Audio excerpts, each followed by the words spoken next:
우리나라에서도 원숭이 두창 확진자가 나왔습니다. 원숭이 두창은 이미 사라진 천연두, 그러니까 사람 두창과 같은 증상이 실험실 원숭이에서 나타나서 붙여진 감염병인데요. 원숭이 두창은 얼마나 위험한지 한번 알아보겠습니다. 백순영 가톨릭대 의대 명예교수 나오셨습니다. 선생님 어서 오십시오. 자, 원숭이 두창 세계적으로 좀 막 확산이 되고 있는데 우선 원숭이 두창이 어떤 질병, 어떤 감염병이에요, 이게? 예, 거의 같은 바이러스로 우리 사람의 천연두는 아주 유명하죠. 하지만 네. 천연두는 숙주가 오로지 사람뿐입니다. 그런데 비해서 원숭이 두창인 경우에는 원숭이 또는 이 들쥐나 다람쥐 같은 혈치류들에 감염이 되면서 사람한테도 같이 감염이 되는 인수공통 전염병인데요. 동물에서 사람으로요? 동물에서 사람으로요. 네. 예, 근데 그건 우리가 위험하게 알고 있는 거는 우리가 정두법을 할 때 소의 우두, 우두도 같은 오르소폭스 바이러스라는 DNA를 유전체로 가지고 있는 바이러스에 의해서 감염되는데요. 이 바이러스들이 다 같이 교차 감염을 가지고 있어서 천연두 예방 주사를 맞았다고 그러면 사실은 원숭이 두창에도 예방력을 갖고 있는 것으로 지금 예상이 되기 때문에 1978년까지는 우리가 전 세계적으로 천연두에 대한 예방 백신을 했는데요. 그 이후로는 사실은 1977년에 소말리아에서 마지막 환자가 사라짐으로 해갖고 예방 접종을 더 이상 안 했습니다. 사라졌으니까요. 사라졌으니까요. 1980년에 이 천연두는 지구상에서 질병으로서는 박멸됐다고 WHO가 선언을 했죠. 그런데 이 원숭이 두창은 1958년에 덴마크의 실험실에서 실험용 원숭이에서 처음으로 증상이 발견이 되었는데 그 이후에 1970년에 콩고 민주공화국에서 이 사람에게 첫 감염이 확인되었습니다. 그 이후로 그러니까 역사가 짧죠. 천연두는 굉장히 긴데 비해서.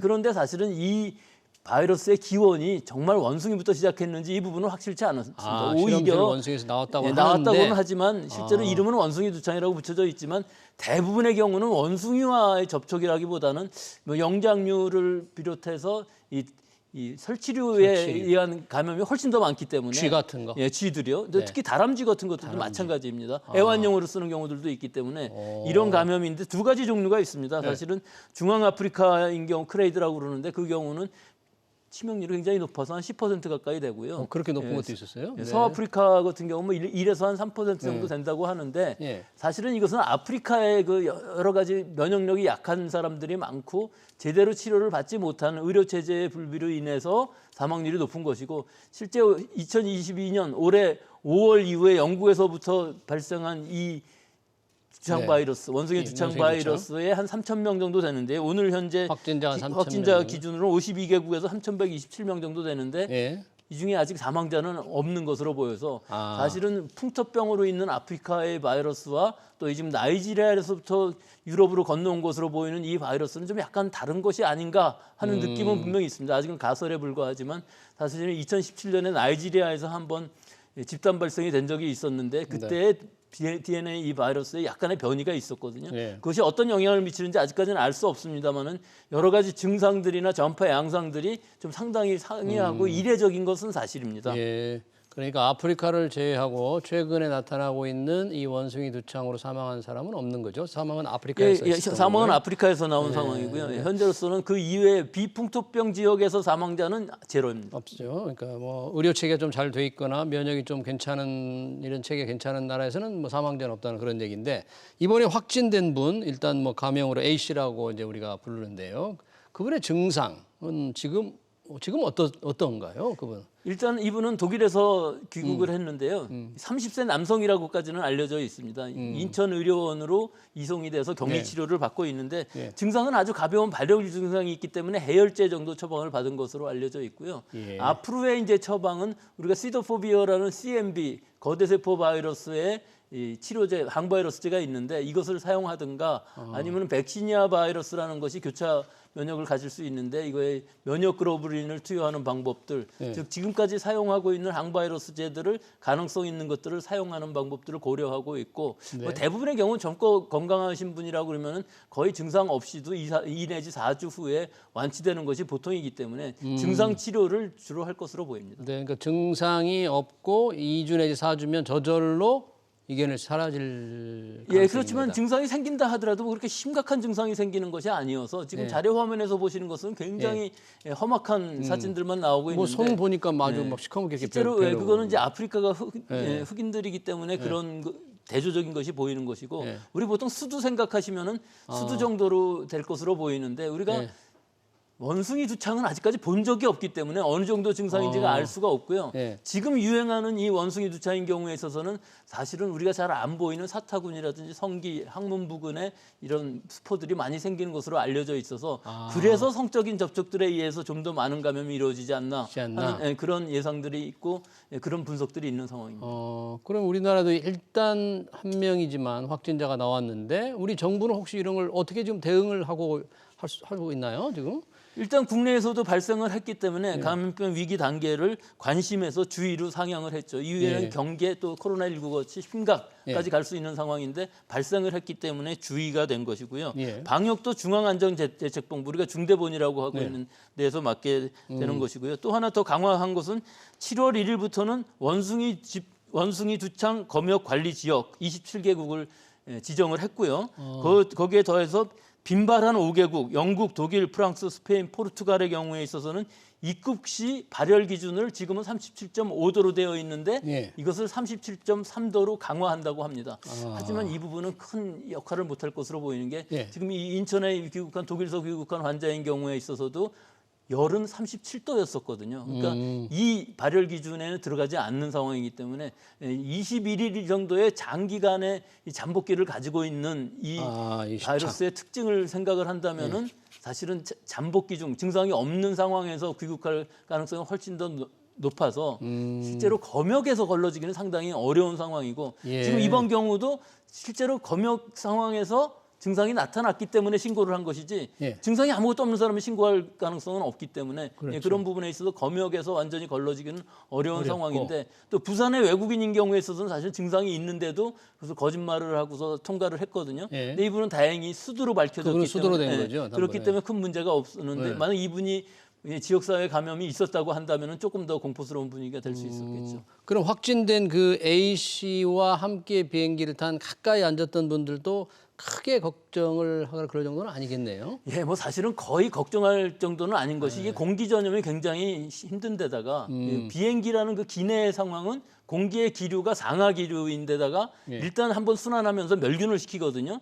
그래서 실제로 대화를 하더라도 비말 감염이 일어나기 어려운 상황인데 한 가지 우려되는 부분들은 이제 접촉 감염이라는 게 있을 수가 있죠. 화장실에 간다든지 손잡이를 잡는다든지 했을 때 접촉 감염이 있을 수 있기 때문에 손을 잘 씻고 마스크를 쓰고 있었다 그러면 전혀 걱정할 상황은 아닌 것으로 보이지만 사실은 방역 당국에서는 좀 더 보수적으로 생각해서 이분들을 중위험이라고 분류를 하고 21일간의 능동 감시를 하는 것으로 결정을 하였습니다. 하지만 이분들이 격리되는 것은 아마 아닌 것으로 보여서 사람과의 접촉을 자제하면서 하루에 2번 정도 보건소에서 증상을 모니터링하는 것으로 지금 하고 있습니다. 그러니까 코로나 같이 이게 호흡기로 비말 감염이 아주 쉽게 되는 건 아니고 접촉 또는 뭐 침 혈액 이런 것들 통해서만 그런데 이제 거기에 한 가지 더 들어가는 것이 이런 수건이라든지 의류라든지 이런 데에서 간접 접촉이 일어나면서 감염될 수가 있고요. 특히 이제 해외인 경우에 있어서는 야생의 설치류 같은 것들 뭐 우리가 그런 것들을 접촉하거나 뭐 섭취하는 경우는 거의 없습니다만 또 그것도 희귀한 동물들을 섭취를 원하시는 분들이 많이 있어서 이 지금 시기에서는 해외에 나가셨을 때 사람들하고의 그 밀접한 접촉은 가능한 한 피하시고 마스크 잘 쓰시고 손 잘 닦고 또 그다음에 그런 수건 같은 것들 이런 것들 조심하시고 또 그런 것들을 잘 하신다면은 큰 문제가 없어 보이고 해외 여행을 하신 후에 21일 이전에 어떤 21일까지 어떤 증상이 나타난다면은 바로 방역 당국에 신고를 하시고 진단 받아보시는 것이 좋을 것으로 보입니다. 아까 이제 전체적으로 세계적으로 3,000명 넘게 걸렸다고 했는데 전체 지금 확산 속도라든지 지역별로는 어떤 좀 특징이나 어떤 상황이에요? 이게 대부분 유럽에서 이제 시작을 했고 유럽의 그 광람 파티, 밤샘 파티에서 동성애자들 사이에서 이제 전파가 되다 보니까 남자들이 많고 동성애와 양성애를 같이 하시는 분들이 대부분 되고 있는데 사실은 이것이 성병은 아닙니다. 이 성소수자들이 감염이 주로 되는 것은 우연인 상황인 것이고요. 실제로는 어떤 연령이나 뭐 성별에 상관없이 밀접 접촉을 하게 되면은 감염이 되는 상황인 것인데요. 지금은 아직은 어린아이들이라든지 뭐 여자인 경우에 상당히 숫자가 적을 수밖에 없는 것이 굉장히 밀접한 접촉이 일어나는 상황에서만 감염이 되는 것이기 때문에 감염의 전파는 굉장히 느릴 수밖에 없고요. 또 우리가 백신이라는 것이 있어 갖고서 진네오스라는 3세대 백신은 링 백시네이션이라고 그래갖고 접촉한 사람들 혹은 의료진들한테 네. 접촉한 후 4일 이내에 접종을 하게 되면은 증상이 나타나지 않는 방역 효과를 얻을 수가 있거든요. 그래서 이 확산을 막을 수 백신이 있다 이거죠. 네, 현재 백신이 개발되어 있는 상황이지만 네. 우리나라에는 아직 도입되지 않아서 한국에는 지금 아직 협상 들어있지 중으로 않고. 있어서 언제 들어올지는 아직은 알 수 없는 상황입니다. 네. 딱 요것만 치유할 수 있는 치료제는 또 없는 건가요, 그럼? 그것도 원숭이 두창에 대해서 사실은 특이하게 치료제로 된 것은 아니지만 승인받은 것은 있습니다. 테크비리마트라고 네덜란드 회사에서 만든 것인데 14일 동안 경구 치료를 하게 되는 상황이고 이것은 치료 효과는 상당히 알려져 있고 부작용도 경구 치료제이기 때문에 제한적입니다. 혹시 지금 걸린 A 씨는 괜찮은 것 같은데 일반적으로 큰 위험한 그런 병은 아닌 건가요? 예, 그렇죠. 조기에 진단하고 조기에 치료한다면 네. 그렇게 위험한 뭐 사망까지 가는 일은 거의 없는데 이제 위험한 것은 이 신생아라든지 어린 아이들이라든지 면역 약화 환자들이라든지 이런 데에서 1차 이 바이러스에 감염이 된 후에 면역력이 떨어져 있는 상황에서 다른 바이러스나 병원체 세균들이 감염이 되었을 경우 2차 감염에 의해서 사망하는 경우가 많기 때문에 네. 실제로 진단만 빨리 한다면은 큰 문제는 없는 질병이라고 할 수 있습니다. 네, 이건 뭐 미리 백신 예방 접종하고 뭐 그래야 될 상황은 아닌 거죠? 예, 실제로는 지금 우리가 예방 백신을 그 정도 숫자로 가지고 있지도 않고요. 예, 생물 테러, 즉 천연두에 대한 생물 테러를 위해서 우리나라에서도 3,500만 도즈 정도는 갖고는 있는데 HK 이노엔이라는 회사에서 만든 것이고 2008년 12월에 승인은 받았습니다. 하지만 생물 테러용으로 2세대 백신이기 때문에 이 백신은 우리 몸 안에서 증식을 하면서 생백신입니다. 그래서 위험한 다른 사람들, 면역 약화 환자라든지 어린아이들이라든지 혹은 피부에 트러블이 있는 사람들, 뭐 습진이라든지 혹은 건선이라든지 아토피가 있는 사람들, 피부염이 있는 사람들한테 감염이 되면 상당히 위험할 수도 있고요. 뇌염이라든지 뭐 심근염 같은 확률도 굉장히 높아서 뭐 거의 미국의 데이터들을 보면은 175명 중에 1명 정도 심근염 증상이 있다고 하기 때문에 부작용이라든지 이런 것들을 생각을 한다면은 원숭이 두창에 대해서 이 2세대 백신은 사용하기 어려워 보입니다. 백신을 사용할 수가 없다. 자, 우리 뭐 코로나 이슈로 잠깐 하나 넘어가 보고 싶은데요. 지금 4차 백신 접종을 전 국민 대상으로 좀 정부가 검토하고 있다는데 왜 이제 대상자들 중에서 아직 안 맞으신 분들이 굉장히 많고 대상자가 아닌 분들께도 지금 정부가 검토한다는데 교수님 어떻습니까? 이거 다 정말 또 맞아야 될 때가 다가오는 겁니까 이게? 글쎄요, 저는 60세 이상이면 의미가 있다고 생각하지만 그 이하의 연령층에서는 뭐 전 국민이 4차 백신을 맞을 필요는 없다고 생각을 합니다. 지금 현재의 상황을 보면요, 60대에서 이 대상자 전체 중에서 30.6%, 인구 대비로 보면 8.5%가 4차 접종을 했는데요. 80세 이상은 적극 권장을 하고 있거든요. 80세 이상은 80세 이상은 45.5%, 70세 이상은 40.7%, 60세 이상은 20.3%가 지금 접종을 완료한 상황이기 때문에 접종률은 그다지 높지 않습니다. 하지만 60세 이상이라 하더라도 자기 자신의 기저질환이 잘 조절되고 있다고 그러면은 뭐 크게 염려하실 필요는 없고요. 올 가을이나 겨울쯤에 새로운 유행이 생긴다면은 지금 모더나에서 개량 백신이 나와 있거든요.